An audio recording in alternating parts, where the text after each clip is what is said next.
So, what do you guys want to talk about?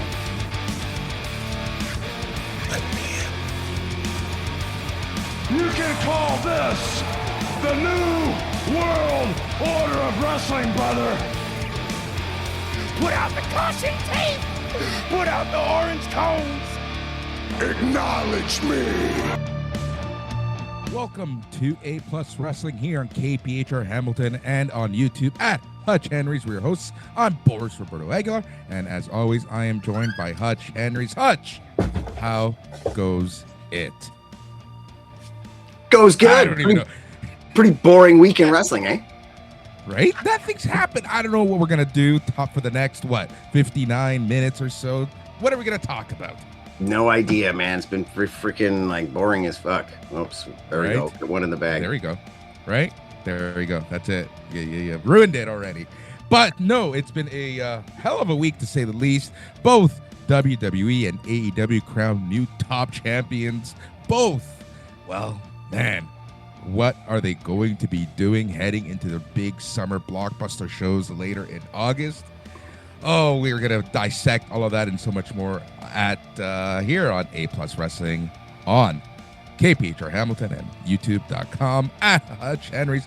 As always, the chat is open for those of you listening on KPHR. Join us live every mostly Wednesdays, unless you're forced outside of your apartment for the entire day and can't get to the apartment in time to do the show, which was hell. It was hell. Like, yeah. It had nothing to do with me, which is the best part. Yeah, they just woke you up in the morning. They were like, hey, we're fumigating or whatever. And they were like, get out. Yeah, pretty much.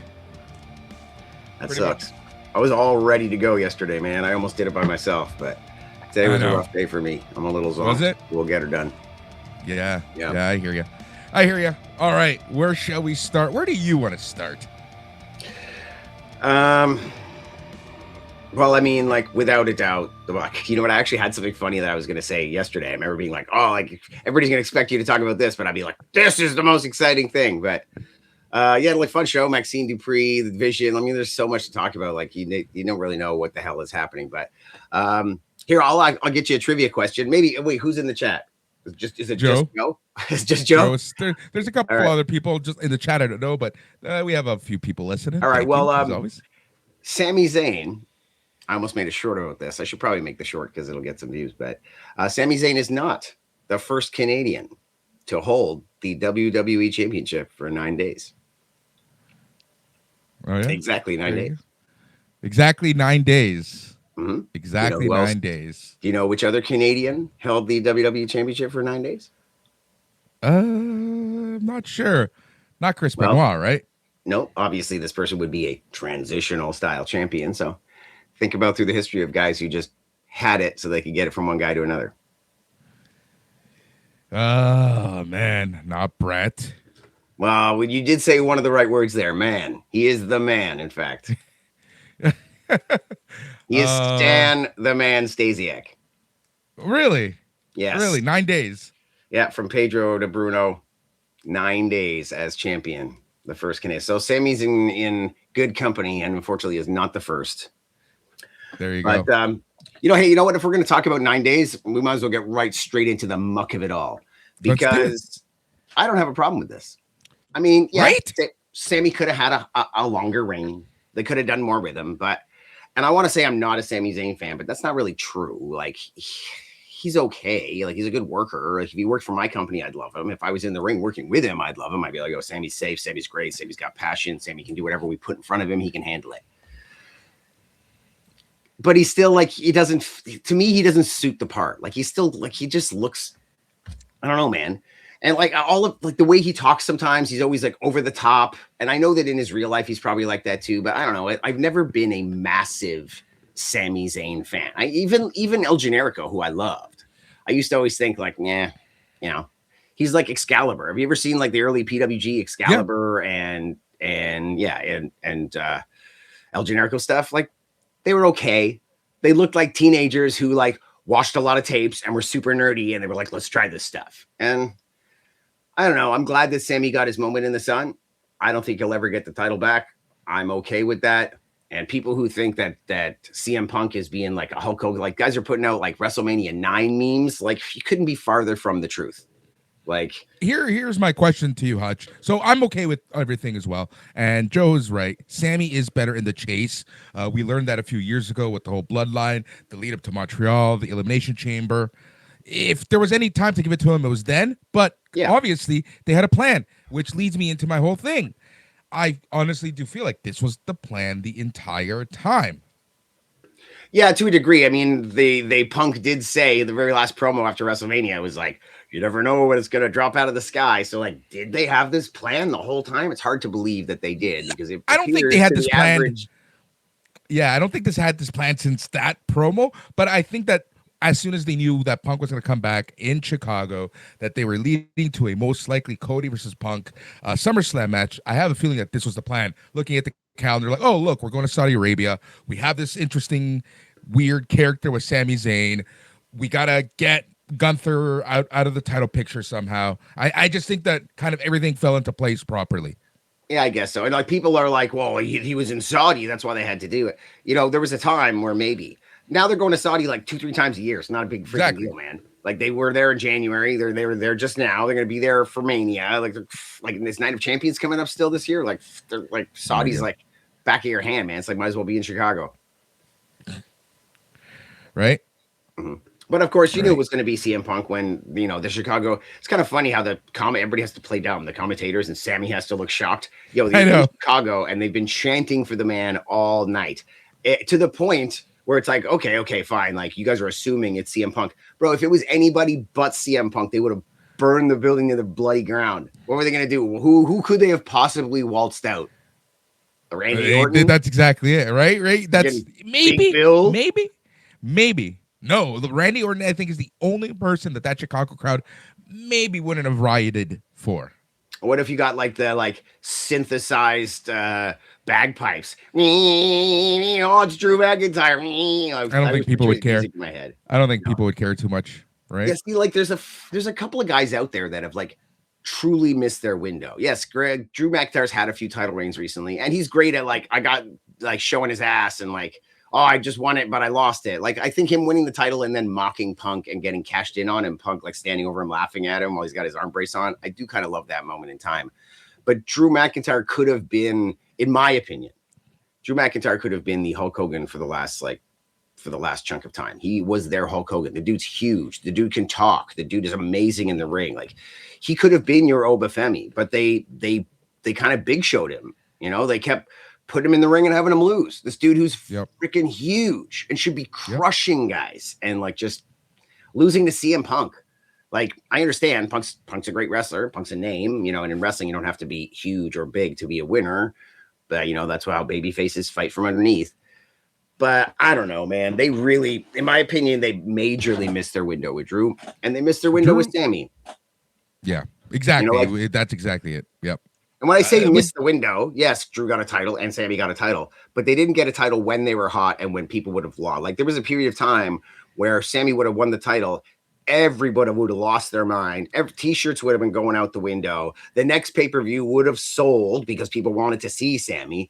Right now, which is why I'm okay with all this, you cannot put Sami Zayn versus Cody Rhodes as a main event match at SummerSlam. Like they've got 2 nights of SummerSlam on the way. They've sold less than 20,000 or just over 20,000 tickets for both nights. Like, they need to fill these stadiums. And Sammy, he's not Stadium Sammy. He's freaking community center Sammy. He's not going to fill this stadium. CM Punk versus Cody Rhodes will sell more tickets. And that's what it's all about. Absolutely.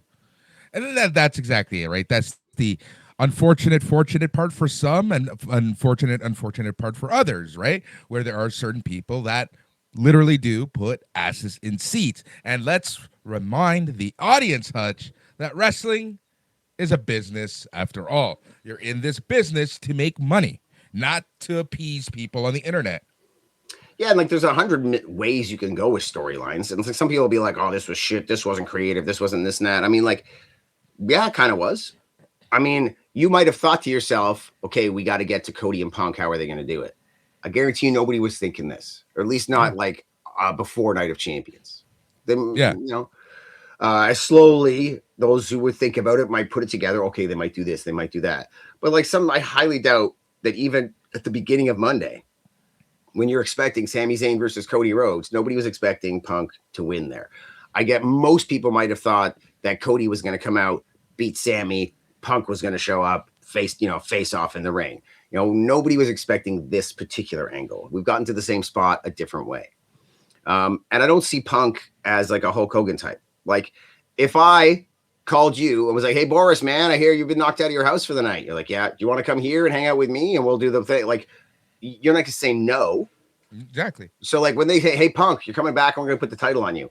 You know what? That's against my principles and my moral. And I think, I might be deemed a hypocrite by the social media crowd and the neckbeards. I mean, I really don't think I should do that. Like, of course he's going to do that. He knows exactly. Draw. Exactly. I want to see Cody versus Punk more than I want to see Sami versus anybody. Look, at the end of the day, the more tickets they sell for SummerSlam, yes, I know the payouts aren't what they used to be, but everyone makes more money if the company is making more money. And that's another thing. It's not like the champ is making more money. Everybody's on a contract. So Sami's lucky to have gotten this. He can always say he was a WWE champion. And, his walkout was kind of weird. Like they gave him a nice long entrance, but it wasn't. Part of me thought, is this boo-boo face? Because there was no energy to Sami, but he was also sliding into champion Sami, who's like, he doesn't need to like jump up and down and exactly. Like now he's all like, that's right. He's gonna walk down to the ring, and if I can, I don't know. Yeah, that's exactly it, right? Like I think that, and again, I think we're seeing this slow transition to heel Sami, right? And we all know how heel Sami is very, very subdued, very, very tranquilo, very whatever, right? So I think we're seeing more heel Sami than anything else. Yeah, and when I look at a lot of the people online and what they say, though, people are going to say that this quick loss like undermines Sami and undermines his title run. And you're never going to get people that won't bring this fact up. It's for some reason it didn't seem odd for Mick Foley to win a triple threat at SummerSlam with Jesse Ventura and then the next night lose to Triple H. But like in my mind, that was Stone Cold saying, I'm not losing to Triple H. I'll lose to Foley. Exactly. Right. And so I don't think obviously this wasn't an ego thing. Nobody was saying I'm not going to lose to Sami. I'm sure both of these guys would have been happy to lose to Sami. Congratulations. But whereas I actually do think that Stone Cold was like, I ain't losing to Triple H. Fuck that. But it could have been like, if I lose to him now, then you've got no program later when I come back to try to take the title off him. Like Stone Cold did have his logic. But yeah, this was weird. I would have liked to have seen Kevin Owens there, congratulating him more like in person. I mean, he would. I think they did have him. I saw him. He did a social media thing. Yeah, but there was no like Kevin Owens coming to the ring, crying with Sami. But this is heel Sami. This isn't babyface Sami going over and like Eddie Guerrero having to get in the ring and be like, hey, Chris, I know you have no emotions and you have CTE, but you should be happy right now. Yeah. And he was all like, oh yeah. Like, you remember that? He's kind of like, hey man, you're a champ. And he's like, oh yeah. Like it was a weird moment in time, but it's almost like, really was. It's hard to imagine for a guy like Chris Benoit. He's probably like, yo, is this real? Like, if this is happening, Yeah, I have no problem with this. I'd rather see Punk. And honestly, I would much rather have CM Punk come back every Monday and kick somebody's ass than see Seth Rollins and Roman Reigns. Not that and I'm not the guy that judges these kind of things the way other people do. Obviously, this is a good main event matchup. Obviously, they have some story, but it's still Seth Rollins and Roman Reigns in the main event of a major pay-per-view. And this is like, how long into this, how long have these guys been in the scene? Granted, Seth did say, hey, this might be our last time. And he's right. You got all these guys coming up, right? The Obas and the Javons and like the Trick Williamses and a lot of people, right? And Sami's only 41. He's really not that old. Yeah, him and Cody and a bunch of other guys are the same age. Right now, question for you, Hutch. Now we're looking at the card. We have Oba, Brock, Hell in a Cell. We have Seth and Roman. One of the title matches, most likely Cody and Punk in another title match. You only have 2, quote unquote, main event slots. What would you put as main event for night 1? What would you put for main event for night 2? That's a good point. I think maybe they are going to want to wait to see if there's a surge of ticket sales for Punk and Cody. They're probably going to give them, like, this should be theoretically tomorrow night, Punk's first time on SmackDown, and probably like, geez, like to how long? 07? Like a long ass time. Since they reintroduced, what's her face? Kelly, his wife. No, okay. his wife. Was he on some? No. Are you saying he was on SmackDown recently? That was on SmackDown. Okay, but he hasn't wrestled on SmackDown. Yeah. Okay, and now he would officially be a SmackDown star now. He's a WWE champion. Yeah. That's Smack. So they've been wanting to get him off Raw and move him to SmackDown. Has been the scuttlebutt. So this is a great way to do it. So this is a great way to get him on the same program as Cody, even though, of course, the brand split is like, that's why the title's getting defended on a Monday, especially when you got the same GM now for both shows. Yeah, I don't know. Did you ask a question there that I didn't answer? Yeah. Main event, night 1. Main event, night 2. Yeah, I don't know, man. I think they're going to wait and see what the scuttlebutt is. I mean, the Sammy Cody's the fresh match, so you might want that night 2. But Roman Reigns is their boy, right? He's like the golden, like, well, Cody's the golden boy. That's what they call him. But you see what I mean? Like, Roman Reigns is the man, right? And he's a manufactured man, but he's gotten to the point where I actually want to see Roman Reigns now. I can't believe it, too. Like, I can't believe a guy whose finishing moves are like a freaking spear and a Superman. I used to think this shit was the lamest stuff around. I was like, bro, they might as well be the same move. Is every move you're going to have running at a guy and hitting him with something? Like, honestly, I personally think Roman Reigns' move set, it's the most asinine shit. Like I think it's kind of always thought it was awful, but slowly it's gotten over. But then I'll be watching him come out to his entrance and watching all the hype, and he's coming out for the match. And then suddenly the match is on, and I'm like, oh yeah, Superman punch. Oh yeah, it's spear. Ooh, I've always thought that stuff was kind of lame. Got, as the kids say, Riz. Does he? He's got aura. I don't know if he's got Riz. Not fucking my wife. Riz. He's got fucking Riz. Now, true. Roman Reigns is actually the only guy that she likes. She's all like, "Ooh, is the sexy guy on TV?" I'll even tell her, "I'm like, sexy guys on TV." Okay, that's awesome. That's funny. But well, speaking of funny, LA Knight calling out Seth Rollins like same haircut, same beard, same shit. And I've always thought too, like these guys look the same. And there was another period of time where another guy like Drew McIntyre, I was like, oh, these guys have the same freaking look. And like now the fade goes into the beard fade, and I'm like, how are you doing that every single day? Like, yes, they are.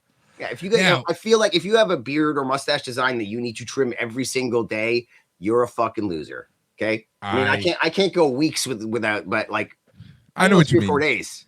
Yeah, exactly. Now, or maybe you're just rich enough, so maybe you're not a loser. Did you enjoy that LA Knight promo? Because I kind of feel like after last week's Seth Rollins promo, this kind of took him a step back. Well, dude, that Seth Rollins promo was boring. Yeah, right. Like at first, I kind of liked it at first, and then it was just going on and rehashing the same stuff. And I understood where he was coming from.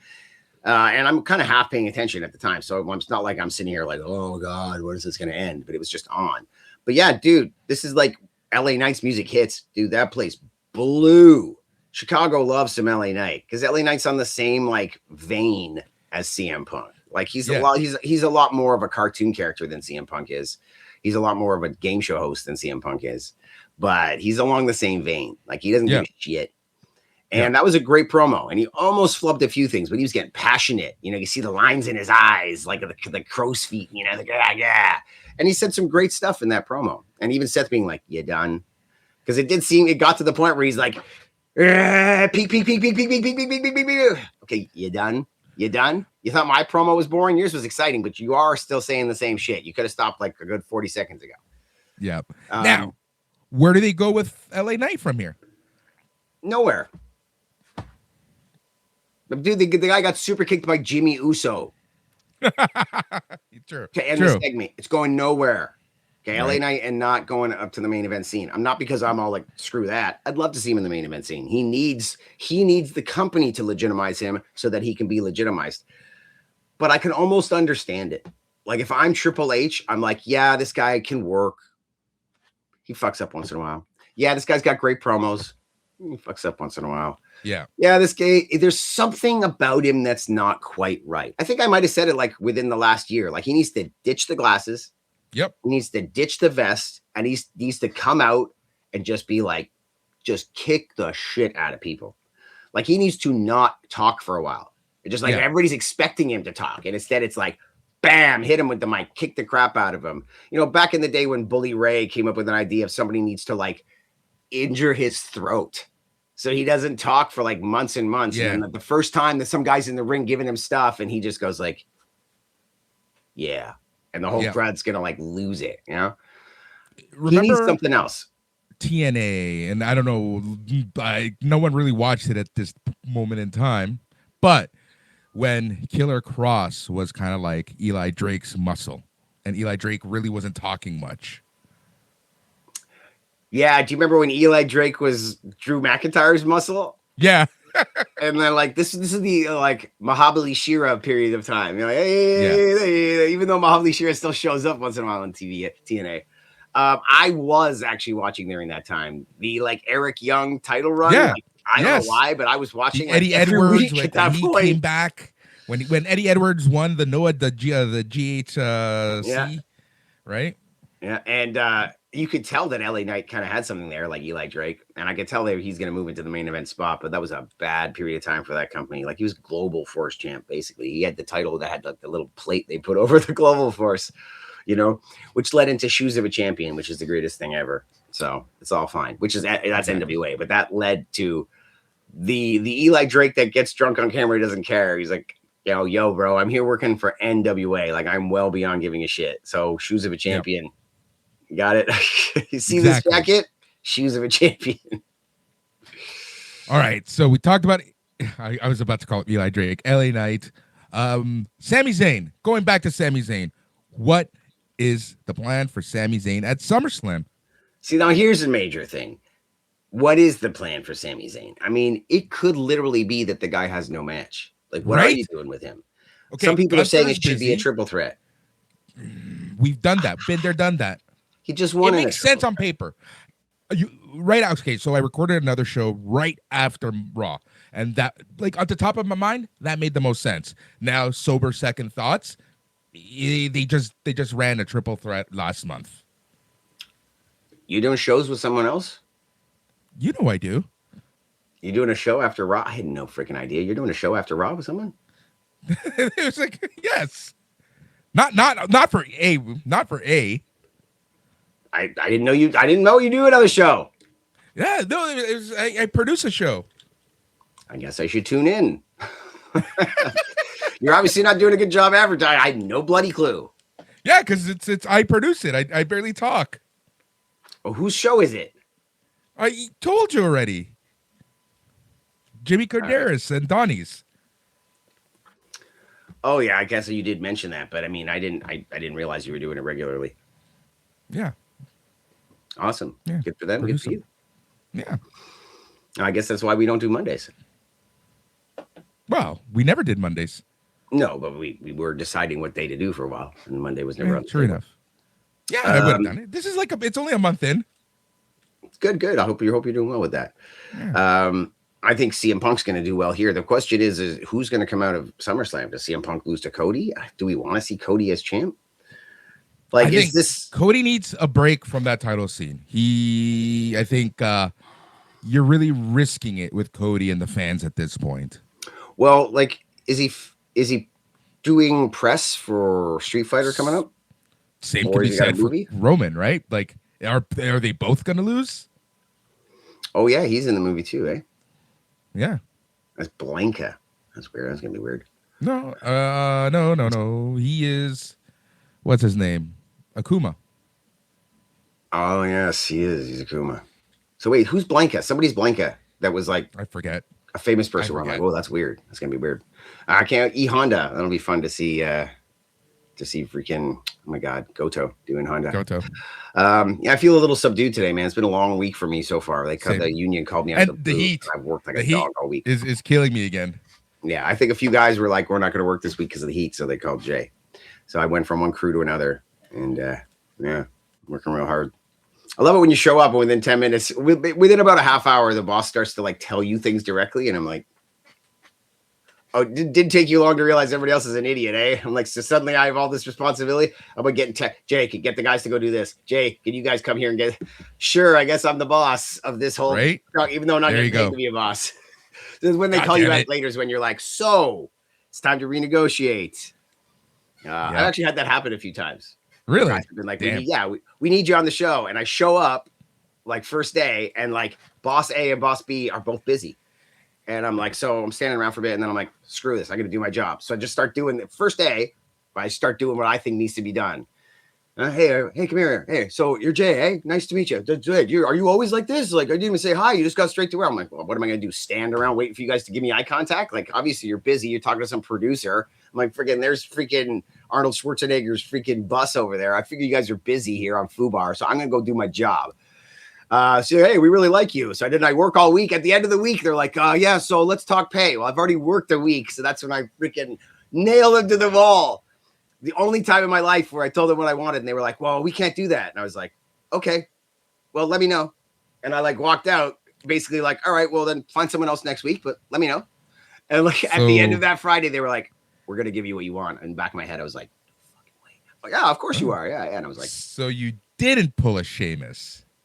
No, I didn't pull a Sheamus. That was like one of my best negotiations of my life. If I hadn't already worked the whole week and they realized, we haven't negotiated with Jay, I probably wouldn't have had a leg to stand on. But I was like, yo, what are you going to do now? Hire someone else? Right? Go for it. Look at everyone else you hired. Yeah. Right? Well, they could have, but they were like, all right, no, go. Exactly. All right. So going back to what we were talking about, what to do with Sami Zayn, I really do feel and fear that he might just not be on the SummerSlam card at this point. Yeah, like maybe not. Like it would be great to have him and Kevin come back and like maybe somehow be like heels and like so they're effing with. I've been thinking about this a little more, and I think they're at the point of their career. They're not spring chickens anymore, but they're not old as well, right? But I'm pretty sure that they want to spend more time with their family. I'm pretty sure that they're kind of thinking of winding down. I'm not saying that they're going to, but they're at that stage. So I wouldn't be surprised if they become a tag team and kind of just ride that wave for a few years and go into the sunset. Yeah, the impressions I get from Kevin Owens is that he is checked out. He doesn't care. Yeah. I mean, his right after the surgery, the what are we going to talk about interview with Cody? It was a fun interview. A lot of funny lines there, a lot of good camaraderie. Kevin Owens was oozing, I am never doing this again. And recently, the backstage stuff that they had with him, I am getting I'm getting waves of I couldn't give a shit about wrestling off of Kevin Owens. Like I feel like the guy's looking like, do I ever want to bump again? Do I ever care about people chanting my name? Like, do I care? And is this company going to give me what I want, or are they going to pull the rug out from under me? Like, am I ever going to be champion? Like, fuck it. I'm going to go home. I'm rich. I'm tired. I'll see you later. So yeah, I don't know what they're going to do with these two guys, but I would like to see Sammy go more manically crazy. It would be nice to see him lean more into I'm a freaking crazy nutbag who thinks I'm the good guy when I'm not. That would be nice to see. Right. Exactly. What do we got going on? What else here? Holy moly. Yeah, it's 15 degrees all week out in Australia. Thanks, Scott, for updating us. Hey, how much rain did you get this afternoon? Like big downpour, man. Yeah. Crazy. It just happened out of nowhere, too. Yeah, I'm sick of the rain. I am really sick of rain. I know we needed it. Literally, last week you were saying, and it's true. I was thinking about this. It's like every few days this year we've gotten rain. Bro, with the exception of that little heat wave we had, where I think we had 5 days straight with no rain. That was the first full week since last year, September. Okay. It is the most precipitation in Toronto in 60 years has been this last year. It has been insane. Yeah. And as somebody with the kind of house I have, no garage, I have no nothing. I have a large backyard. Recently, my landlord has made me clear out an entire room so they can rip out the walls and do some plumbing stuff. So I have stuff in the backyard under tarps and whatnot. I am hyper aware of every drop that falls. And believe me, it has been relentless for the last year. Like relentless. As a guy who stores his wrestling doors outside and my plunder outside, bro, I've shown up at our last show. Every door had stickers on it and like caution tape on it and stuff. It's just all the doors were like warped and like molded and fucked. Like it has not stopped raining at all. We're talking doors that were wrapped in cellophane under tarps. We're still warping and molding. Like the rain has been relentless. Every inch of my property is soaked and covered in moss, and like it just will not end. I agree. So like the fact that it rained Speaking today of things, whatever. Speaking of things that it won't end, the Vision. They seem to still be a thing. The Vision are your new Raw tag team champions. What you think of that whole hoopla? Like another thing where everybody's all like, oh, they're burying the Street Profits. I mean, nobody's getting buried. These guys are like, Dawkins has been in this goddamn company for like 15 bloody years. Like they had him like in NXT training before he even got on TV for like years. He was down there before he joined the Street Profit thing. This guy has been with the company forever. Okay. He is just fine. He is so rich. He is not getting buried. They put the title on them so that they could heat up the Vision again. Because like the Vision's obviously dead. They lose the titles, come back, beat them. Maxine's there. And then these guys, I mean, Dawkins just had a kid. Bianca's going to pop one out any day now. Like, bye-bye, boys. You know, they've been off TV long enough. They're bringing them back for a few weeks, putting the title on them, heating them up. And like the weird tension that they had forever and then they never broke up. Like, I'm more interested in the never-ending breakup of the Street Profits than the not even teased once breakup of the Vision. Like, at least tease it a little bit. Like, Paul Heyman being kind of blowing them off one week is no big deal. You know, Paul's been going through a lot, and I'm not that impressed. But, yeah, the Jason Jordan. Remember Jason Jordan? I remember Jason Jordan taking on Tomer Shalom on Raw. Remember that shit? Yeah, I remember. I kind of feel, and the worst thing is like the crowd is going, let's go Tomer, and it sounds like let's go Jobber. So like the commentators are like, oh, everybody's really behind let's go Jobber chants. Like they were talking about how the crowd was supporting him, but I was like, they didn't realize that they're saying, yeah, let's go Tomer, because he came out as they gave him like a French name. Out of nowhere, I'm trying to remember, because for a little while as a gag, we like billed him as that. It was Goulet. It was something Goulet. They basically gave him Goulet's name, but they changed his first name to something else very French. It was like Pierre Goulet, because they were in Montreal. And I have this feeling like they saw his blue singlet. They saw him there. They had no idea that this blue singlet had a Star of David on the back. Because I feel like they were really taking it. Because at one point on commentary, they were like, oh, it's a Jewish guy from Montreal. It's just, not that there isn't. My family's Jewish and they're from Montreal. So I get it. But yeah, that was a weird period of time. And Jason Jordan, poor guy, like a lot of potential there. But that's not the one when Matt Menard was on, right? No, it was not. That was much. Yeah, Matt Menard was much later. Yes, and Jason Jordan's done a really good job as a producer. Supposedly, he's a great agent and backstage producer. Everybody really gets along with this guy. Good. And another person who I have heard that WWE was surprised with and very pleased with for years now on end is Petey Williams. Petey Williams is one of their top dudes. They love that guy backstage. Yep. So, yeah, it's like he's like, hey, it's almost like a little version of Scott Steiner that doesn't swear all the time. Like, no shit.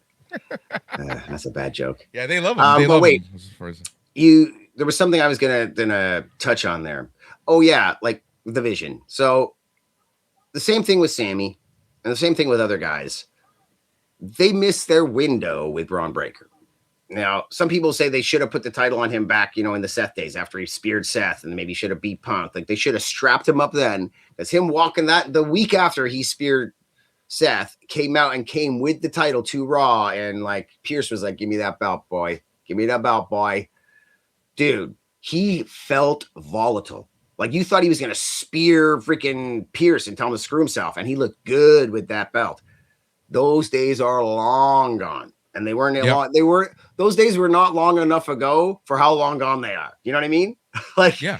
It's like 2 months ago and it feels like years. Like him with that title now seems like he's lost the momentum. Now, granted, he had the hernia. So like even if he'd gotten the title, he probably would have had to like let the title. And the reality is the only reason he's champion is because Logan's injured. Yeah. I mean, yeah. And like the last thing he needs is the tag title. They need to get him out of that group.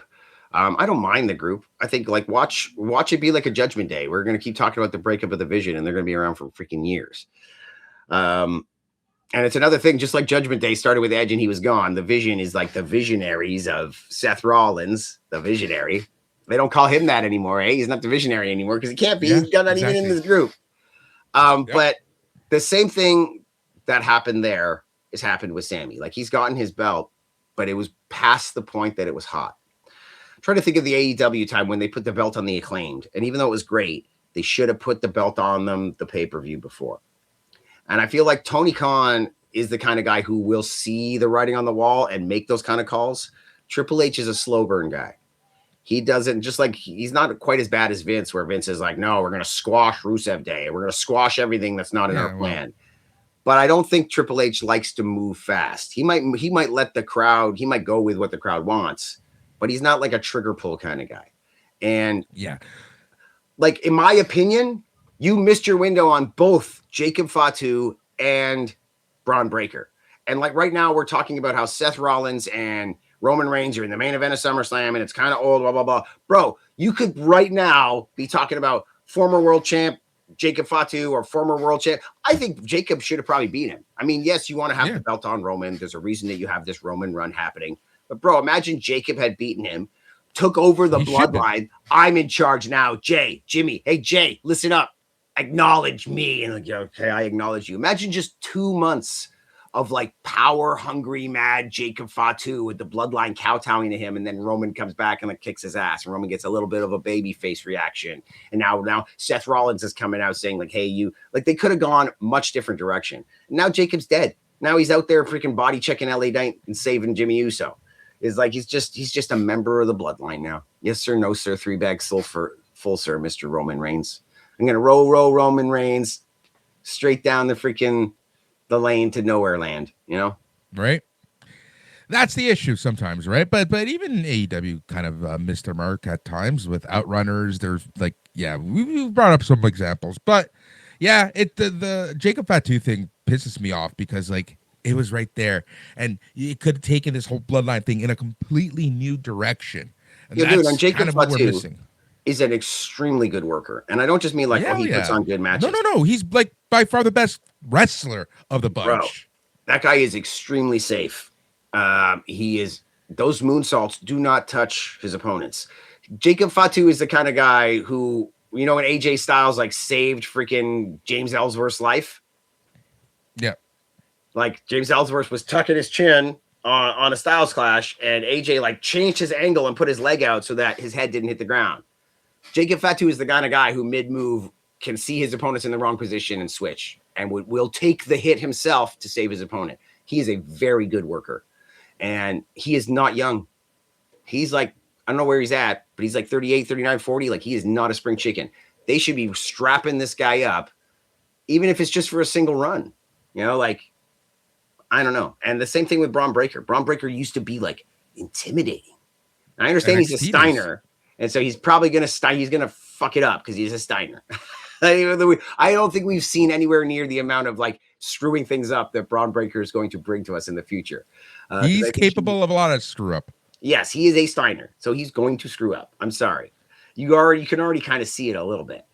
But I think they've really missed the window. What do we got here? Joe says, we all say this now, but when the time is right, Breaker will get the title and be over as F with it.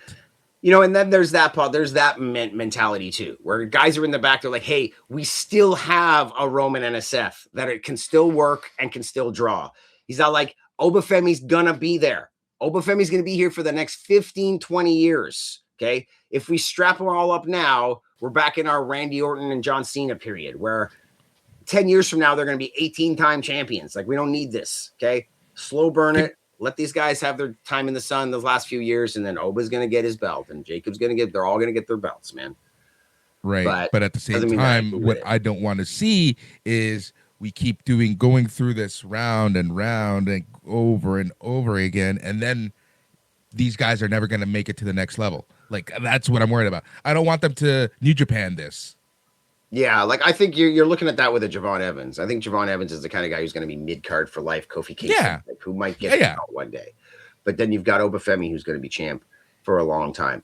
And, you know, right there is a good point. We talked about LA Knight and his promos, and he's all passionate. And you're like, okay, bro, that Obafemi promo was flawless, calm, timed well, and perfect. And he also came across as dangerous. Like, what I'm trying to think of what the ending line was. Something about like walking through hell or going to hell. Well, guess what? I'll see you in hell. I'll see you. And like, bro, that was a great promo. But can they do great promos for the next 5 weeks? Like, Brock's on the show next week. So what were we looking at? Pull apart brawl? Then what? Maybe is he gonna F5 him, or maybe he's gonna turn it around and fall a grace through a table or something? Like, what are they gonna do for the next 5 weeks? This is why they had him win the King of the Ring. Some people are like, why did you have him lose? He could have been in that first 4-way and not taken the pin and just not been in the tournament. Could have done something else. What are you going to do with Obafemi for 5 weeks? Okay, hold on. Can you imagine the IWC if Obafemi didn't win the King of the Ring? They're burying him. You know they would have said that. Well, some people will, because some people don't know their freaking hits from their ass. I know. Some people are, oh, they're burying Sami Zayn. I'm like, the dude just had the biggest moment of his entire career in front of one of the biggest crowds ever. What are you talking about? Oh, yeah, but they made him lose again right after. Newsflash, fuckhead. Heels lose. That's what they do. You know, like, give me a break. So, hey, are you wearing the, is that a Toronto hat? Yeah. I have that exact hat. I should pull it out. We should both be wearing the exact same hat right now. Yeah, man. We could be a tag team. Dude, do you watch? Do you like wrestling? Are you a wrestling guy? I sometimes am. We should be a tag sometimes. And that's how we started this podcast. Well, not started this podcast, but that's how we became a partner. All right. I kind of like that it was almost 15 years to the day. I kind of like that Punk was doing like pictures of the title in his fridge and stuff like that. You know, like, this is CM Punk's world, and we're all just living in it, man. Fuck Sami Zayn. It's so true. All right, SmackDown happening in I guess a few hours, in a day. Depends when you're listening to this. We're going to hear from CM Punk. We have a U.S. Championship non-title match. Trick Williams versus Carmelo Hayes. And then we also have your boy, Tama Tonga versus Finn Balor. See, that's another thing backstage. I like what they're doing with Tama Tonga. I hope they do something with him. And I like Tala. I like that Tala's there. Hikuleu. What's wrong with Hikuleu? It was a fine name. It was a great name. Yeah, man. Tala Tonga seems a bit like I was surprised.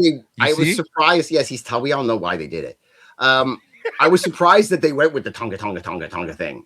Like, I thought for sure they weren't going to have Tonga Loa and Tama Tonga, and I thought there's no way WWE is going to go with that. They hate that kind of stuff. You know, Vince would never have people with the same name, even similar. I can't even believe that we got to a point of time where there was a Braun, and a Bronson all on the same, and Braun and Bronson teamed together. I was like, yo, this Vince is definitely not in charge. WWE. They would have been known as Saku, Paku, and Maku or something like that. Oh, yeah, totally. But I mean, Vince would never allow two guys with the name Braun. Like, it's like not even like it's like a weird name. It's like a WWE name, like Fallon Henley, and these stupid names they came up with. Now a guy's got two of the same stupid name. What the hell? How did that happen? But yeah, they're spelled different. Okay, one's spelled like the appliance, and the other one's spelled like the guy from Game of Thrones. Exactly. Wasn't his name Braun as well? Braun. Yeah, it was. The cool night guy. Yeah, okay, cool. Yeah. The night guy who was like the coolest guy in the whole show. He was just like, whatever. He was like the most whatever guy. Like, he came to Tyrion's rescue and like pushed the guy out. Like, dude, I love that character. He's the best character in the whole thing. But I guess speaking of characters, Liv Morgan has not done very well. Like, her like reign has been pretty shitty. I think right as they got to the peak moment of her character, coming out to her brand new song that she wrote herself, you know, having to beat off the freaking neckbeards with a stick, getting like stalked and stuff. Like, she's at the peak of her powers of this character. Yeah, I know. It's been really bad. It's been really bad. And then you have Raquel Rodriguez losing constantly. This past Monday it was to Sol Ruca. Man. So I like Raquel. Okay, you talk about people missing their time. I'm very worried that's going to happen to Raquel.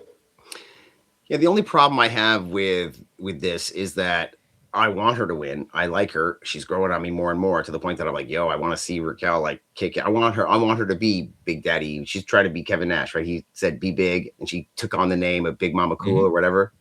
I want her to be that. I haven't seen her big boot nobody in the face. That'd be nice to see. But the crowd doesn't react to her. Do you notice that? She does not get big crowd reactions. No, she doesn't. So she's way better in the ring than she was last year, and she's way better than 2 years before that. And even when she was Raquel Gonzalez, NXT Women's Champion, she was nowhere near as good a worker as she is now in the ring. She has been a work in progress. Like she's another Angelo Dawkins that has been slowly. She got it right. They realized, she's not great, but she gets it. So slowly over time, she's going to improve, and we want a big woman on the roster, so we're going to keep putting energy behind her. I almost feel like an Angelo Dawkins is like, you know what, this guy's friendly, likable, and we need black guys on the roster, so let's keep him on the roster. Like I hate to say it, but they're like, yo, this kid doesn't complain, shows up, works well, and we need some brothers, so let's keep him on contract. I feel like the same things with Raquel. They're like, okay, she was okay. But we need a big girl. We need big girls, so keep her on the roster. Yeah, you might be right there, Joe. Liv and Raquel break up. But I mean, Liv could be babyface and people would love her. Raquel's a hard sell as a babyface. I have a feeling really the right story. That out of the two, if they were to break up right now, I would something my gut says that Liv would be the face. Yeah, like Liv can be a bitch, but you like her. Raquel's just like a big badass lady. Like she should be, even though probably in real life she's probably the most sweetest person. I'm sure she is, because you can almost tell that she's faking when she's trying to be mean. Like, I'm mean. It's like, all right, okay, but yeah, I think I don't know if they've missed a window with Raquel. I think she might still be a work in progress. Yes, recently we've thought, wow, she's getting so much better. It'd be great if she got a title. Like this time next year, she might really be hot. But I do think they've missed the window with some of these other guys. Right. Right. I hear you. We have about 11 minutes left. Let's flip the page. Oh my God. Dude, this flew by today. We haven't even talked about AEW. I know. That's why I say, well, let's flip the page to AEW. Kenny Omega is your new AEW champion. You're going to stop me. What's going on? Well, no, neither you go. I was just going to say, I'll get straight to the point. I hope we get an Aldis match at SummerSlam. I'd like to see Aldis in the ring against Gunther. That'd be nice. There we go. I think it's an attraction. You need attraction. You got 2 nights here. And I highly doubt you're going to get a women's U.S. title match. You're not going to see Julia or any of these, so I think we're going to hopefully we at least get an Aldis or a Gunther. Exactly. So flipping the page, AEW, Kenny Omega is your new AEW champion, beating MJF as of right now. And as the graphics tell us, it is Will Ospreay versus Kenny Omega at All In at Wembley. Hutch, how does that make you feel? Makes me feel good. I mean, it's definitely odd. Like you were expect what's going to happen at this Revolution pay-per-view. And did Tony know that they were going to do the switch on Monday? So he decided to do one on Wednesday. Like, who knows? But it's very odd that it happened now. I would have thought it would have been some sort of schmoz that then led into Revolution. But there was a little voice in my head where I was like, no, they're just going to switch the title now. And they're, I think it's fine. It's the same thing with Cody and Punk, right? They're thinking, what's the bigger match for All In? Like MJF has already had his main event All In Wembley Stadium moment. So he doesn't need a second one, even though he's in the position where he is the guy. But what's going to sell more? Will Ospreay is definitely going to be in that match. Ooh, is Kenny basically saying hey, I can't do this much longer? And Tony's like, well, I want to have that match. You guys haven't fought each other in 3 years. So it's been a long while. You've both changed a lot since. So I think it's the better choice of the final match at All In Wembley is a freaking killer banger where Ospreay wins and him and Kenny hug and they raise the hand. It's almost like a passing of the torch. Kenny's going to be he's the guy. Here's your guy. Because let's be honest, right?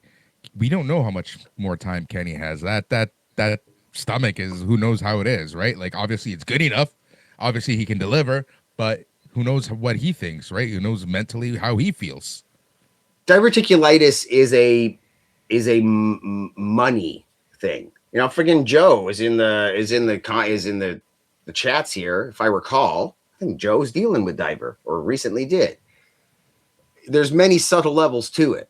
There is. So Kenny could have it really bad, but Brock had it really bad. We're talking like quitting the UFC, almost never get in the ring again in any sport. But both of these guys have a lot of money, and diverticulitis can be controlled with types of medications, diets, things like that. They have the money to take care of themselves. So I'm surprised to see that Kenny would be so affected for such a long period of time. But I mean, like, Joe might chime in here and let us know, like, it is not a disease to fool around with. No, it's not. And your energy levels. I mean, you're not digesting food properly. You're not getting that energy into your system. Joe, he's dealing with a precursor of it, he says here in the chat. But we were talking recently. This is not something to fool around with. But I don't feel like Kenny's like at the end of his career kind of thing. But I don't know. He's also been going hard. Like Vikingo just hurt himself on the NXT. Injured again, yeah. Yeah, and like they're starting to talk about him as being injury prone, which is unfortunate because I actually don't think he is injury prone. I think this injury happened because they put him in the ring with a guy who, like, dude, the guy they had him in the ring with on NXT is like totally wet behind the ears. And I think Vikingo got hurt because this guy didn't know how to base for him or work properly. You got one of the most exciting luchadors in the world who's used to working with guys who like base in their sleep. Like the Beast Mortos wakes up and is like getting ready to base for someone. And it's like, who are suing now? Goes back to sleep. Like honestly, when we wake up and it's like, credit card, like Beast Mortos wakes up like getting ready to base for someone, right? So he's used to working with guys like that, where it's like the back of their hand. This guy he worked with on Tuesday was not. I think he got hurt because of that. And previously, he was hurt earlier. Yeah, like he's probably nursing some stuff. But also previous to that, his style was so over the top that guys were saying, hey, you're going to get hurt. But it was that style that got him to the position he's in. And then he started to back off. But yeah, this last injury supposedly was something that is there's some scuttlebutt behind the scenes where they might back off on Vikingo a bit. Supposedly there was also some attitude too. There's a lot of attitude problems down in Mexico. I'm hearing that there's a lot of attitude with Vikingo. I've heard that, especially that match with El Gran Americano, that one did not do him any favors. Oh yeah, like dude, when he was saying, like Kaiser saying, you're like, yo, my neck right now is a little screwed up, and Vikingo was like, oh yeah, and like kicking him in the neck on purpose. Yeah, and they had Kaiser breaking character and like yelling at him in the ring, like fuck you. Even the ref was like, dude, WTF? Because it was an NXT ref at the time. Yeah, and it wasn't even one of Triple A's ref. Yeah, it's Daryl Sharma. It's Daryl. Speaks Spanish. So it's like Vikingo can't BS him and say, I didn't understand. Yeah. So yeah, and it's in general. Like you're talking to somebody who books luchadors, right? And like last thing I want to sound is like bigoted or racist or weird. Being white means you have an opinion. It's a little easier to get raked over the coals. But I'm Latino. It's okay. You can say what you want. Well, you people are fucked. Okay? Oh, we are. I have never, the most carny shit that I've ever had somebody try to like look me in the eye and try and convince me of, where I'm like, that's the biggest bullshit ever. And they're like, no, man. I'm like, that is the biggest bullshit ever. Like, yo, the Mexicans love Latino. They will get every penny out of you and then be like, what do you mean? What do you mean? You didn't pay me. I'm like, what? You just got the most money out of me as anybody, and now you're pretending it didn't happen. Hey, I didn't sell any t-shirts. Can you buy them from me? I'm like, no. They're like just the weirdest stuff. I'm like, I need the money before I get on the plane, and then I'm not going to get on the plane. Like, oh, I'm too tired to get into the details here because I'm just going to sound like an idiot because there's way better things to talk about than this. Oh, I know. I know. I'll be like, I'm forgetting all the actual real stories. Right. Okay, bottom line is, if you fly a guy in from Mexico for a main event and he tries to convince you, hey, let's do a freaking angle so that you can bring me back in a month and we'll do a rubber, we'll do like a blow off. Do not do it. There you go. Okay. That is the Mexican setup for I'm going to bleed you dry. Oh, you want me to finish that angle? Triple the rates. Yeah, pretty much. Oh, you booked me for that other angle? Well, I don't know what I'm going to do with all these t-shirts that I brought that didn't sell.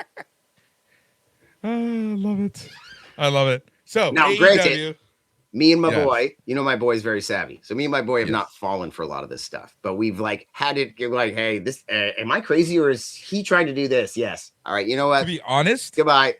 Even before like I officially knew you and met you, I'm like, this guy knows something because he deals with these Mexicans. Yeah, man. Like I know all the people, and I used to do VCW, and it was just regular dudes and like the speedballs. Like at speed, like Emil's a bit weird too. Like French speaking, like teetotaling, freaking green tea drinking guy. Like he's a little weird. I know. But I'll deal with Emil all day long before some. That's it. No habla inglés. I'm like, we were talking an hour ago, dude. What are you talking about? No. I know. I like, love it. Arez, bro. The stories I can tell you about Arez. And like, I don't think, dude, he's his own worst enemy right now. He is the guy who got the paycheck and started like, I cannot believe it. They gave this guy some money and he went Mexican like right away. I get it. I get it.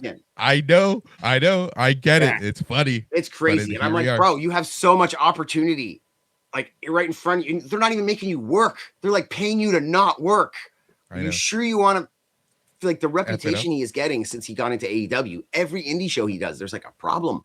People have a problem with him. Even our last indie show was like with Dolce Torment. I don't want to get into it, but geez, man. I know. I can imagine. He was supposed to win the ladder match and like take the title back and do another program. And we'll be right there. Okay. I know. AEW, All In, end of August.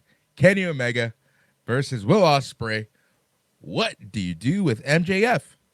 Well, see, here's another thing. People are saying that MJF should be a triple threat with MJF. No. And bro, here's another thing I'm seeing a lot online. People are saying that it's going to be Mick Foley and MJF. Now, I can see them having some promos. And like Mick Foley recently was thinking about doing a 60th birthday hardcore match. Yeah, as far as I know, he recently turned 60 or is going to turn 60 soon. He was dabbling with the idea of one last match, wanted to do like a hardcore match with someone that he trusted, and dude got a freaking mild concussion while training. He is not going to wrestle. He is not going to wrestle for AEW. If he does, I will be very, very surprised, and I guarantee you there's going to be insurance out the freaking ass, or Tony Khan's going to have to cover something, because I guarantee whatever insurance that Foley is under currently is not going to let him wrestle. Yeah. I'm trying to think who else was recently doing something and they got like a bump or an injury, and you could tell they were really upset. But I'm like, yo, this guy's like on TV. Like if I remember who it is, then it's a ridiculous story. And there was some wrestler who had other obligations outside of wrestling and then got a visible like hit, and he was very upset because he's like, yo, I can't have a swollen face when I go on TV tomorrow. Like, yo, what the fuck? And I'm trying to remember who it was. I'll remember after the podcast. But yeah, a lot of these guys, like one of the main reasons that McIntyre right now is like he's 2 or 3 movie projects in the row, and the reason he's not coming back in between them is there is insurance on these. Like I work in film too. Like at the beginning of the podcast when I saw my shoulder, I was like drywall dust from like building a bathroom. We were like building dude, this bathroom we're building is part of like a horror movie. So like we have 2 identical like shower stalls. From like a high school, like, high school gym shower stall, right? Yeah. So there's a bunch of shower heads in like, Porkies, think Porkies, right? Dude. So one of them shoots water. We have another one set up with like freaking gas lines, and they shoots flames out of the goddamn freaking like shower head stalls. So we're having to like make like flame retardant. We're building it with like flame retardant tile and all this stuff, and like hooking up like fire lines to this shit. It's freaking awesome. I'm going to come in on Monday after they've shot this weekend, and the whole set will be like burned up, and we'll be like taking apart what we built. It'll be awesome. But bro, watching the special effects guys come in and like set up the like propane lines on the shower stalls and then testing them out, like we're like, this is insane. Freaking awesome. Right. Yeah. I have a buddy. Bring that up. He's I don't know. I forgot what we were talking about. I have a buddy who right now he's working on Twisted Metal, and the stories he's telling me is like, well, holy crap, this new season he's is working for Phil. Crazy. So Twisted Metal's great. That's Phil Tellez runs that show, and I worked for Phil recently on Interview with a Vampire, and then I got called in to do some wardrobe stuff for this lady Mary Fraser. She's like she runs like so much wardrobe stuff, and she's like, Jay, I need someone I can trust. So she brought me in, and I like stood around and told people what to do. It was really great. And I was there, and I was like, hey, a bunch of my guys were there. I'm like, hey, there's Velo, and there's Jay, and there's, hey, dude, what is this? Hey, is this a Phil? Hey, dude, it was all Twisted Metal. And when they have a church in there, And like it's all filled with like weapons and shit. So you like walk into this church, and as you open it, there's like cabinets of weapons like lining these church pews, and I'm like, oh, this is so awesome! Like that's wicked. Yeah, it sounds so fun. And the whole parking lot is filled with all those vehicles. So you've got like the vehicle like slightly beat up, really beat up, completely destroyed after it's been on fire. There's like 4 of the same vehicle in a row, all like it's freaking great, man. Yeah. But I have yet to see Joe on set. I've only been on Twisted Metal. It's funny enough, like that crew, the construction crew, is the crew that I usually work with. But recently I've started doing other stuff, and I keep going into Twisted Metal under other guises where I'm only there for like a day or two. So I get to talk with everybody. But then not your usual. Yeah. Yeah. So I don't get to see any of the actors. I don't do any on-set stuff. So I've seen nobody but like it, which is weird because I don't really talk with actors, and I certainly don't glad hand them, which is kind of makes them like you, Exactly. Like Matt Berry and I got along really great because I kept ignoring him till he like spoke to me. And then I like, right. Yeah. So like now, dude, when we were on What We Do in the Shadows, like for the final season, like me and Matt Berry were cool. Like I'd walk in, he'd be like, hey Jay. And I'd be like, what's up, Matt? But that literally was because I was ignoring him. Because I was like, don't talk to Matt Berry. If you talk to Matt Berry, you're going to freaking not. But dude, he fucking smokes like a chimney. So like every time I go outside, there's fucking Matt Berry. Stand just right. So eventually we started. You know what happened? It snowed really bad one time, and I like took a shovel and made like a little path to his trailer. So when he came out, he was like, "Hey, mate, thank you so much. You did that." And I was like, "Yeah, I can see you got really nice shoes on today." He's like, "Oh, it's for." He was in his outfit, so it's like he doesn't even own these shoes. They're like wardrobe shoes. So he's like, "Thanks, mate." And that's how we broke the ice. But like Samoa Joe, if I I will go out of my way to say hi to him. Right. Yeah, there's very few people that I will go out of my way to say hi to. The only other person that I can recall like sitting around waiting to try and say hello to for a moment. Did you ever watch Workaholics? Yes. Okay. Do you remember their drug dealer, Carl? Yes. Okay. Carl was the director of a bunch of episodes of season 2 of What We Do in the Shadows. So like I kind of waited around to like chat with him one day, and it was awesome. Just because I love his character on Workaholics, and he's like a low grade actor, so it wasn't like I was like waiting around like bugging a big actor, But he was cool to talk to. Why are we talking about this stuff now? I have no idea. No, there was a reason. It was something to do with like the setup of the Foley and insurance with Foley. Foley, dude, Foley's not gonna work. But I don't think we're gonna go with a 3-way either. No, I don't either. With MJF, also Mark Briscoe, he's injured, so that's out the window. With MJF, all it would take would be one promo. Like all it would be one guy backstage talking shit, and MJF is like, "Yo, you talking shit about me? Well, sorry, man. You like Kenny embarrassed the hell out of you the other day, and then you guys went to Canada a week later. He embarrassed you again. Boom! There's a feud right there. MJF rip a strip off guy, and they're in the ring together. So who would you put him with if you can choose anyone on that roster? AEW, ROH, who would that person be? Right now, Andrade. Oh, that's a good one. Yeah, Andrade, MJF are dying to get in the ring and throw hands, right? They've been having some words, right? Didn't they? Andrade screwed him over in the cage match, right? Yeah, there you go. Andrade. In fact, now that I've said it out loud, that's probably what they're going to do. Because Andrade's doing this whole thing with Don Callis' family now, right? Where he's giving him Doyle. And then they're going to give him, he's probably going to get the national title from freaking Mark Davis. First of all, Andrade deserves more than the national title. And secondly, Mark Davis should not be losing the national title. So both of those are, but he's probably going to go into to All In either as national champion or gunning for MJF. It would be nice if MJF screwed him over in the Mark Davis match so that he have a reason to want to fight MJF at All In, and then Mark Davis can still keep the national title. That'd be what I'd like to see. But yeah, I don't think we're going to get a triple threat there at all. No. I think it's going to go that way. Any final thoughts on AEW before we wrap things up for the week?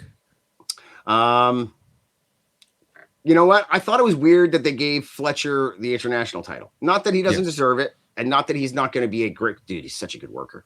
He is. As you know, Kyle Fletcher is one of the only guys on the AEW roster that I actually have a relationship with. So I'm very happy for him. But I don't think that the international title is the kind of thing that if Takeshita's gone for 6 weeks doing the G1, that it's like such a big deal that he's not on TV. Right. I mean, it's an international title anyways. Like that's the one that should be out there in other promotions. And I think it diminishes Takeshita for him to lose the title and then go into the G1. But if you're going to lose the title to Kyle Fletcher, that was a hell of a match to do it in. Those guys had a hell of a match. And speaking of hell of a match, we'll come full circle here. Sami Zayn versus CM Punk was a hell of a match. It was great. There was no plunder. There was no bullshit. There was no trawling in the audience. There was no there was an overabundance of falsies. This was a hard-hitting match. Both men sold like crazy. Both of these guys got great facials when they're selling. This was a hell of a one-on-one pro wrestling match with no shenanigans. And if Sammy's going to lose clean to a guy, that's a match to do it in. Because there's no excuses. There's no, I got beat up outside. There was no, it was just a good, solid match that took place mostly inside the ring. No interference, no weapons, no shenanigans. There wasn't even any low blows or cheats or distract the referees. It was just a straight up match, and it was great. And same thing with Takeshita and Fletcher. I can't recall if there was any interference there. There might have been some non-callous shenanigans, but it was pretty much a one-on-one match. Basically kept. Yeah, and Fletcher came out on top and looked great. But I feel like the reason they did it was because they're like, wow, we can't have Takeshita going away for 6 weeks. I'm like, why? Exactly. Because so many bloody titles. You think anybody's going to remember? Exactly. I barely remember how many titles are. Got the National, the Continental, the TBS, the TNT. There was the World. Don Callis was literally saying, Andrade was like, I want a shot at Fletcher. He's like, no, you're not going to get a shot at the international title. You're going to get a shot at the national title. And I was just like, dude, saying them back to back like that makes it sound ridiculous. Why do you have these two titles? Hutch, before we go, minor announcement. Next week, we're going to have to figure out timing wise, especially for the KPHR folks. The podcast, whatever, will go as long as we need to. But next week, we have an interview that we are doing earlier on Wednesday. So we're going to do the interview and then broadcast it that night? Yep. So you're not going to edit it for the week after? No, it's going to happen that night. Yep. It's happening that night. Well, bro, I'm looking forward to it, bro. Yep, we are going to have Vince Russo on this show next week. Send all your questions that you want us to possibly ask Vince Russo. There's many ways that you can do it. The best way is probably by going to facebook.com and joining the Facebook group A Plus Productions. You can DM us. You can find us. You can send us a message. We're on Instagram and many other places. aplusproductions.com. Go to your favorite podcasting app and search for A Plus Wrestling or A Plus Productions. Hit that subscribe. Leave a review. Hutch, where can we find your beautiful work?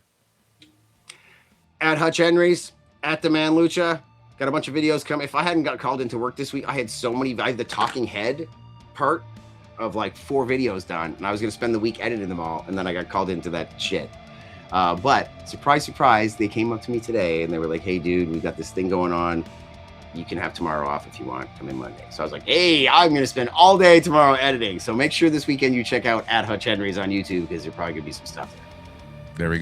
There we go. Vince Russo next week here on A Plus Wrestling on KPHR Hamilton and on YouTube.com at Hutch Henry's. On behalf of the entire A Plus crew, thank you so much for listening. Goodbye. But most importantly, stay tranquilo.